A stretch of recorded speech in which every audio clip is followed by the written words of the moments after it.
Hai guys, hari ini aku mau beli jajanan di SP. Kira-kira aku mau beli apa ya? Yuk ikutin aku. Aku mau beli cilornya. Harganya berapa, Om?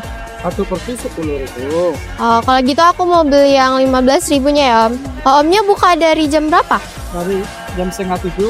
Setengah 7 pagi, Om. Kalau hujan kayak gini, kami nggak yang beli, Om. Ya, alhamdulillah. Kok Om masih pakai cup kayak gini, Om? Harusnya kan pakai cup kayak gini. Terus keunggulan ikannya apa? Keunggulannya itu, ini bahannya tuh anti panas, Om. Itu juga tebal. Om mau nggak cetak cup kayak gini? Mau lah 1.000 pieces.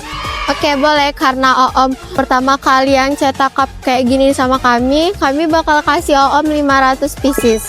Next, kita jajan apa lagi ya? Komen di bawah.